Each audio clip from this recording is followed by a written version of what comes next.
Hello दोस्तों, welcome back to my YouTube channel engineer on track. आज हम लोग एक लेटेस्ट नोटिफिकेशन के रिगार्डिंग बात करेंगे जो कि BTSC जेई है। कल ही वैकेंसी आया है इसका 2653 वैकेंसी इसमें है।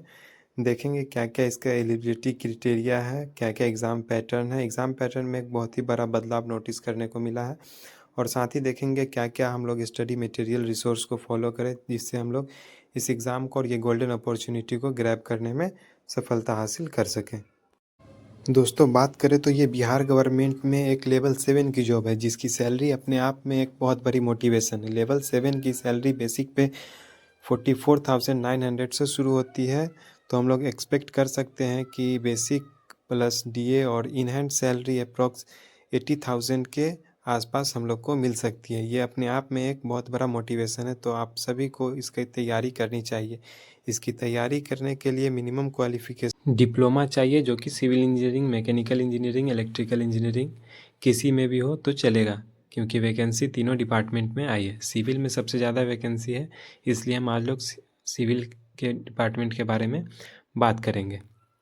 ये कुछ वैकेंसी की डिटेल डिस्ट्रीब्यूशन है, किस किस डिपार्टमेंट में कितना कितना वैकेंसी आया है। जैसे public health engineering department, road construction department, building construction department, municipal corporation department, सारे डिपार्टमेंट में बहुत ही अच्छा वैकेंसी है। इसलिए आप लोग इसको डिटेल नोटिफिकेशन से अच्छे से देख सकते हैं कितना वैकेंसी किस डिपार्टमेंट में है, आपके कैटेगरी में कितना वैकेंसी है। ये सब आपको डिटेल वैकेंसी में मिल जाएगा। दोस्तों बात करें तो बिहार गवर्नमेंट में की एक बहुत अच्छी पहल ये है कि इन्होंने जितने भी फॉर्म, सरकारी फॉर्म बिहार गवर्नमेंट के अंदर भरे जाएंगे, सबका फ़ी 100 रुपया करके रख दिया है। आप लोग payment debit card, credit card, internet banking, UPI के द्वारा कर सकते हैं ऑनलाइन मोड से, जो कि काफ़ी ईजिली से हो जाएगा। दोस्तों बात करें चयन प्रक्रिया की, तो इसमें 100 टेक्निकल ऑब्जेक्टिव क्वेश्चन रहेंगे, जो कि एक नंबर का रहेगा। 1/4 निगेटिव मार्किंग है इसमें। यहाँ पे एक बात ये निकल के आती है कि जो भी लोग पहले से कहीं PSU में, गवर्नमेंट सेक्टर में या फिर प्राइवेट सेक्टर में एम्प्लॉय है, अगर वो 5 साल तक काम कर चुके हैं तो उन्हें 25 नंबर एक्सपीरियंस का मिलेगा। अगर वो 1 साल तक काम कर चुके हैं तो 5 नंबर मिलेगा, मतलब 5 नंबर पर ईयर का एक्सपीरियंस मिलेगा उनको, जो कि उनके लिए बहुत ही बेनिफिशियल है। फ्रेशर के लिए क्या है, वो ओनली 75 नंबर मैक्सिमम ला सकते हैं। अगर वो 100 में 100 क्वेश्चन भी सही करते हैं, फिर भी वो 75 नंबर ही के लिए एलिजिबल रहेंगे। इससे फ्रेशर कैंडिडेट को घबराना नहीं है, वो जितना से ज़्यादा चाहे मैक्सिमम स्कोर करे। क्योंकि देखिए, अगर जो लोग काम कर रहे हैं कहीं भी गवर्नमेंट सेक्टर में या फिर PSU में या फिर प्राइवेट सेक्टर में, तो ऐसा नहीं है कि वो लोग के पास ज़्यादा नॉलेज है या फिर कुछ और।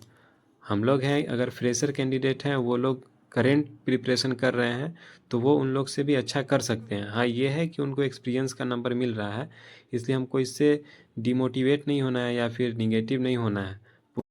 जो मैं बात कर रहा था पहले कि एग्ज़ाम पैटर्न में एक बहुत ही बड़ा बदलाव नोटिस करने को मिला है, वो ये है कि पहले 20 क्वेश्चन नॉन टेक्निकल के पूछे जाते थे और 80 क्वेश्चन टेक्निकल के पूछे जाते थे। पर इस बार से वो 20 क्वेश्चन को हटा के पूरे 100 क्वेश्चन टेक्निकल सब्जेक्ट के कर दिए गए हैं, जिससे सिविल इंजीनियरिंग स्टूडेंट या फिर टेक्निकल बैकग्राउंड के स्टूडेंट को काफ़ी हेल्प मिलेगी, क्योंकि नॉन टेक में स्कोर करना अपने आप में एक बहुत बड़ा चैलेंज हो जाता है। तो 100 क्वेश्चन टेक्निकल के रहेंगे तो कुछ ना कुछ ज़्यादा ही स्कोर किया जा सकता है इसमें। तो ये उन स्टूडेंट के लिए एक बहुत ही सुनहरा मौका है जो कहते हैं कि मेरा नॉन टेक्निकल पोर्शन उतना अच्छा नहीं है, क्योंकि इसमें नॉन टेक्निकल के एक भी क्वेश्चन नहीं पूछे जाएंगे इस बार। इसलिए ये पूरा टेक्निकल बेस्ड एग्ज़ाम हो जाता है। स्कोर करने में आपको काफ़ी हेल्प मिलेगी। आपको अपने राइट स्टडी रिसोर्स को, स्टडी मटेरियल को फॉलो करते रहना है बस। एक बात ये भी निकल के आती है कि अपीयरिंग स्टूडेंट इस फॉर्म को फिल कर सकते हैं कि नहीं।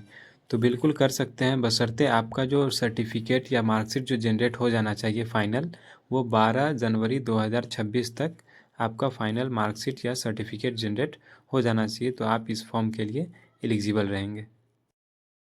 अब आते हैं सबसे इम्पोर्टेंट बात कि इस एग्ज़ाम की प्रिपरेशन करनी कैसे है।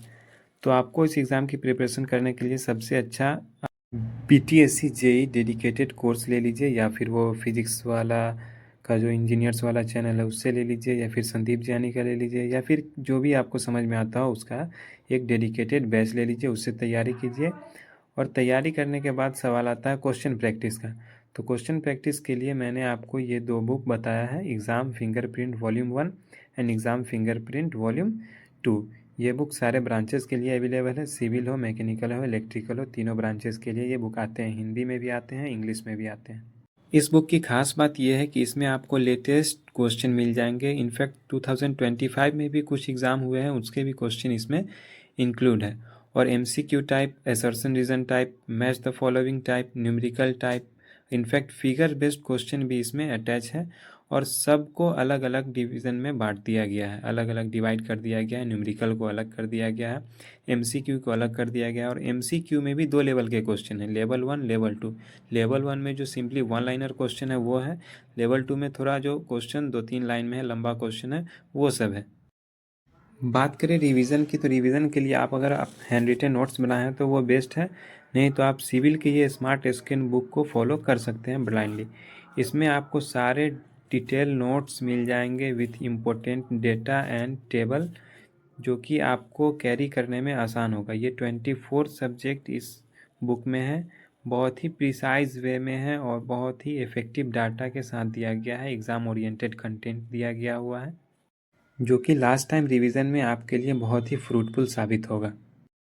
चूँकि इस एग्ज़ाम में नॉन टेक्निकल पूछे नहीं जा रहे हैं, तो आपके लिए ये एक बेनिफिट है कि आप अपना पूरा फोकस टेक्निकल सब्जेक्ट को दे सकते हैं और ज़्यादा से ज़्यादा इसको रिवीजन करके, टेस्ट दे के, मॉक टेस्ट दे के इसको अच्छे से अच्छे कवर कर सकते हैं, अच्छे से अच्छे तरीके से। आप मॉक टेस्ट देने के लिए टेक्स्ट बुक का मॉक यूज़ कर सकते हैं, या फिर फिंगरप्रिंट से आप जितना क्वेश्चन प्रैक्टिस करेंगे आपके लिए उतना अच्छा होगा। अगर ये वीडियो आपको थोड़ा सा भी हेल्पफुल लगा हो तो वीडियो को लाइक कर सकते हैं, वीडियो के नीचे कमेंट कर सकते हैं, वीडियो को शेयर कर सकते हैं और मोस्ट इम्पोर्टेंट चैनल को सब्सक्राइब कर सकते हैं। Thank you so much. Stay focused, stay on track.